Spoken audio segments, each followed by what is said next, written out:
Hi friends, அனைவருக்கும் காலை வணக்கம். This is Shivaji. Friends, video போகிறதுக்கு முன்னாடி என்னோடய சப்ஸ்கிரைபர்ஸ், வியூவர்ஸ், ஃப்ரெண்ட்ஸ் எல்லோருக்கும் என் மனமார்ந்த நன்றிகளை தெரிவிச்சுக்கிறேன். ஃப்ரெண்ட்ஸ், ஒரு வீடியோ போகிறதுக்கு முன்னாடி ஒரு சின்ன ரிக்வஸ்ட் உங்களுக்கு, அதான் நம்மளுடைய ரெகுலர் சப்ஸ்கிரைபர்ஸ், உங்களுக்கு ஒரு சின்ன விஷயம் என்னென்னா, நம்மளுடைய நேற்று அப்டேட் போட்டிருந்தேன் 15th October மார்னிங் அப்டேட்டு. அதில் ஒரு நபர் வந்து கமெண்ட் பண்ணியிருக்காரு, நீங்கள் சொன்ன மாதிரி மார்க்கெட் போனதுனால உடனே கோர்ஸை விற்க ஆரம்பிச்சிட்டிங்களா அப்படின்னு. ஆக்சுவலாக வந்து நான் கோர்ஸை விற்கக்கூடாதுன்னு எப்போ உங்களுக்கு தெரியும், உங்களுக்கு ஆல்ரெடி. சரி, அது கோர்ஸ் விற்றா கூட அது கோர்ஸில் என்ன விஷயம் இருக்குது அப்படின்ட்டு தெரிவிங்க.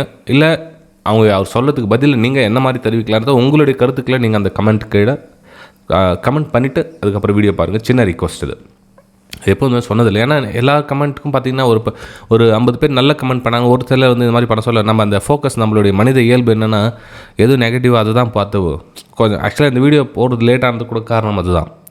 ஏன்னா அது எவ்வளோ தான் நம்ம வந்து எஃபர்ட் பண்ணி போட்டால் கூட மக்கள் இது மாதிரி நினச்சிக்கிறாங்களே, புரிஞ்சுக்கிறாங்களே.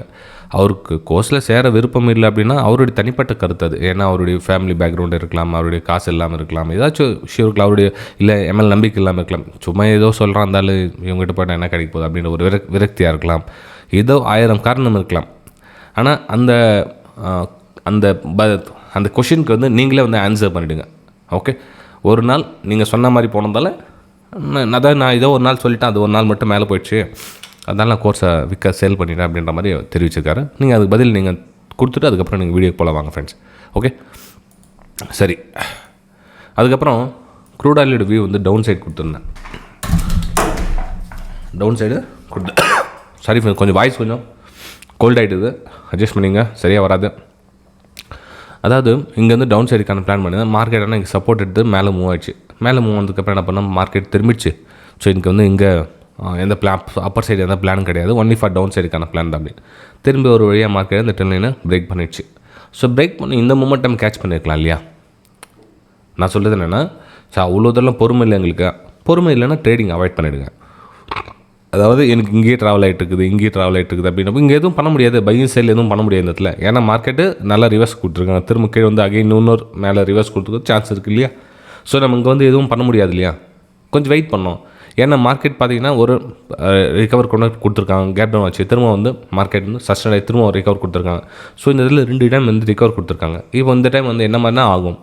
ஸோ அதனால் கொஞ்சம் பொறுமையாக இருக்குது, தெரியல சார் என்னால் பொறுமையாக இருக்க முடியல அப்படின்றப்போ நீங்கள் ட்ரேடிங் அவாய்ட் பண்ணிவிடுறது பெட்டர். ஏன்னா இங்கே இருக்கிறதே மெயின் வந்து காத்துக்கிட்டு இருக்கணும், ரொம்ப பொறுமையாக இருக்கணும். ஒரு என்ட்ரி எடுத்ததுக்கப்புறம் கூட பொறுமையாக இருக்கணும். சப்போஸ் நீங்கள் இந்த இடத்துல வந்து ஒரு டவுன் சைடுக்கான பிளான் எடுத்துட்டீங்கன்னு வச்சுக்க, மார்க்கெட் இங்கேயே சஸ்டெயின் ஆகி நின்றுட்டு இருக்குது. இப்போ இந்த பண்ண குவான்டிட்டி ஜாஸ்தி பண்ண முடியாது, எதுவும் பண்ண முடியாது. ஸோ அமைதியாக வெயிட் பண்ணி தான் ஆகணும். இதே உங்களுடைய பிளான் 200 ரிஜெக்ஷன் எடுத்துட்டிங்கப்பா, இது ப்ரீவியஸ் ரேஷன்ஸுக்கு இந்த இடத்துல ஏதோ ரிஜெக்ஷன் பண்ணி இங்கே எடுத்துட்டீங்க, ஒரு எக்ஸாம்பிள் சொல்கிறேன் அப்படின்னா இந்த இடத்துல வெயிட் பண்ணி தான் ஆகணும். மார்க்கெட் வந்து ஓகே இந்த ப்ரீவியஸ் லோலாம் எஸ்எல்லாம் போட்டுருப்போம், எஸ்எல் ட்ரிகர் பண்ணுறது கீழே வரும் அப்படி உங்களுக்கு பிளான் இருந்துச்சா, ஸோ வெயிட் பண்ணி தான் ஆகணும். இதில் மார்க்கெட் சஸ்டெயின் ஆகி நின்றுட்டு இருந்துச்சுன்னா.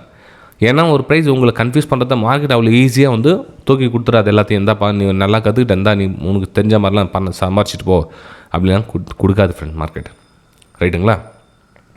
சரி, இது வந்து விஷயம், அதாவது ரொம்ப பொறுமையாக இருக்கணுன்றதுக்காக சொல்கிறேன். அதே மாதிரி ஸ்டாப் லாஸ் தயவு செஞ்சு போடுங்க. நம்ம அப்பா டக்கர்லாம் கிடையாது, நம்ம சொல்கிற மாதிரி தான் 100% அப்படி தான் போகுது அப்படிலாம் கிடையாது. நான் எப்பவும் சொன்னதும் கிடையாது. நான் அவர் அந்த கமெண்ட்டில் தெரிவிச்சுக்காங்க, நீங்கள் சொன்ன மாதிரி ஏதோ ஒரு நாள் மார்க்கெட் போயிடுச்சு. நம்ம சொன்ன மாதிரிலாம் போகிறதில்ல. மார்க்கெட் போகிறத நம்ம வந்து என்ன சொல்கிறது, அவ்வளோ பெரிய விஞ்ஞானி சயின்டிஸ்ட்டு கிடையாது.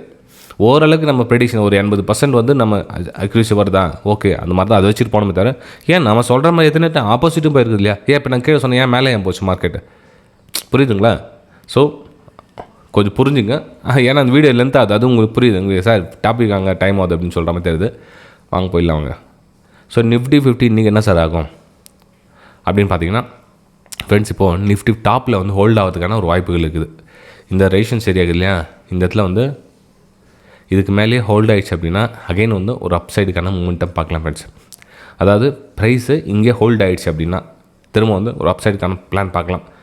டவுன் சைடு அப்படின்றது இந்த 200 EMA லைன் போது பாருங்கள், இந்த லைன் கட் ஆகிறதால டவுன் சைடு எதுவும் கிடையாது. ஏன்னா ப்ரைஸு சும்மா ஸ்லோ அண்ட் ஸ்டடியாக வந்து திரும்ப வந்து மேலே போகிறதுக்கான ஒரு வாய்ப்புகள் இருக்குது. அகைன் பார்த்தீங்கன்னா உங்களுக்கு 25,500 தொடுவதற்கான ஒரு வாய்ப்புகள் இருக்குது. 25,500 தொடுவதற்கான ஒரு வாய்ப்புகள் இருக்குது வரும் நாட்களில். ஏன்னா நம்ம டெய்லி டைம் ஃப்ரேமில் சார்ட் பார்த்திங்கன்னா கூட நல்லா ஸ்மூத்தாக வந்து மேலே டாப்பர் சைடில் க்ளோஸ் கொடுத்துருக்காங்க. ப்ரைஸ் வந்து க்ளோஸ் கொடுத்துருக்காங்க. ஒரு 25,500 தொடுவதற்கான ஒரு வாய்ப்புகள் பிரகாசமாக இருக்குது.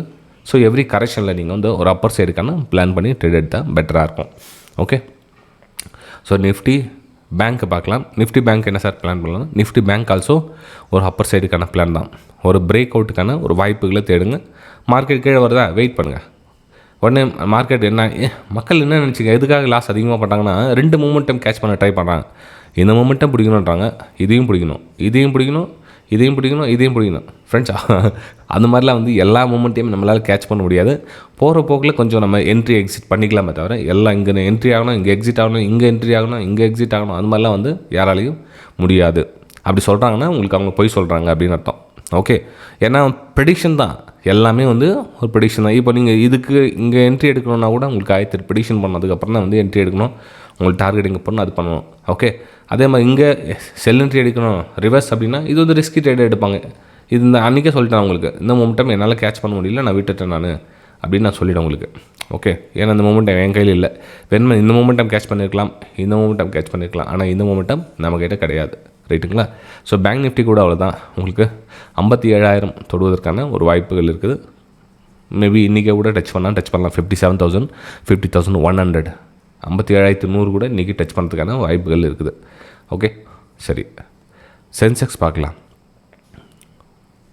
சென்செக்ஸ் என்ன சார் அப்படின்னு பார்த்தீங்கன்னா, சென்செக்ஸ் அன்றைக்கி ட்ராப் பண்ண லைன் அப்படியே தான் இருக்குது. ஒரு வழியாக வந்து மேலே ரெசிஸ்டன்ஸ் ஏரியா உடச்சிட்டு மேலே வந்து ட்ராவல் ஆகிட்டு இருக்குது. ஸோ ப்ரைஸ் வந்து கொஞ்சம் கொஞ்சமாக சஸ்டெண்ட் ஆகிட்டு உங்களுக்கு 82,800 அகைன் இன்னொரு டைமும் 83,000 டச் பண்ணுறதுக்கான ஒரு வாய்ப்புகள் இருக்குது வரும் நாட்களில். அப்போ என்ன பண்ணுங்கன்னா நம்ம ஒரு பிரேக் அவுட்டுக்கான ஒரு வாய்ப்புகள் பாருங்கள். பிரேக் அவுட்டுக்கான ஒரு வாய்ப்புகள் பார்த்து ஸ்விங் லோவர் ஸ்டாப் லாஸை போட்டு ட்ரேட் எடுங்க. Okay, stop loss strictly maintain பண்ணுங்கள். அதே மாதிரி டார்கெட் கொஞ்சம் வரத்துக்கு லேட் ஆகுதா, கொஞ்சம் வெயிட் பண்ணுங்கள். ஏன்னா போகிற டார்கெட் அப்படியே போய் டார்கெட் ரீச் ஆகிடுது. கொஞ்சம் கரெக்ஷன் ஆகும், கொஞ்சம் ஸ்லோவாகும், கொஞ்சம் கரெக்ஷன் அப்படி தான் போய் டார்கெட் ரீச் ஆகும். தவிர இந்த டைமில் வந்து கொஞ்சம் அமைதியாக இருக்கணும் அப்படின்றத கொஞ்சம் கொஞ்சமாக டெவலப் பண்ணிக்கோங்க உங்களை. ரைட்டுங்களா? சரி ஃப்ரெண்ட்ஸ், இந்த வீடியோ பிடிச்சிருக்கணும் மறக்காமல் உங்களுடைய கமெண்ட்டுகளை அந்த தெரிவிங்க. அது ஃபஸ்ட்டு அந்த கமெண்ட் தெரிவித்து அதுக்கப்புறம் வீடியோ பார்த்தா பெட்டராக இருக்கும். பார்க்கலாம், அட்லீஸ்ட் ஒரு 10 பேராவது அதுக்கு கமெண்ட் தெரிவிக்கணும்னு ஆசைப்பட்றேன். அதே மாதிரி இந்த வீடியோக்கு கம்மினா கூட ஒரு 150 லைக்ஸ் வந்துச்சுன்னா நம்ம நெக்ஸ்ட் மார்னிங் அப்டேட் பண்ணலான்னு இருக்கிறேன். இல்லை சார் நம்ம ஒரு 50 லைக்ஸ் தான் வருது, 60 லைக்ஸ் தான் வருதுன்னா இனிமேல் மார்னிங் அப்டேட் நம்மளுடைய பிரைம் டெலிகிராம் சேனல் மட்டும் வரும். ஓகே, ஏன்னா சும்மா நம்ம ஸ்டூடெண்ட்ஸ் கூட நம்ம டிஸ்கஸ் பண்ணிட்டு போகலாம். நம்ம ஃப்ரீயாக வந்து எந்த ஒரு விஷயமும் கொடுத்து எந்த யூஸ் இல்லை அப்படின்றப்போ நம்ம என்னத்துக்கு அவ்வளோ ரிஸ்க்காக எடுத்துன்னு இருக்கணும். ஓகே, ஸோ இதே வந்து நம்ம ப்ரைம் குரூப்பில் ஆட் பண்ணிவிட்டு சேம் அதை என்ன நான் உங்களுக்கு கல்வி கொடுத்துட்டு போனால் இன்னும் பெட்டராக இருக்கும். அட்லீஸ்ட் அவங்க ஜாயின் பண்ணவங்களுக்கு ஒரு ரெஸ்பெக்டாவது கொடுத்தா மாதிரி இருக்கும். ரைட்? சரி ஃப்ரெண்ட், நம்ம அடுத்த சந்திக்கலாம். தேங்க்யூ.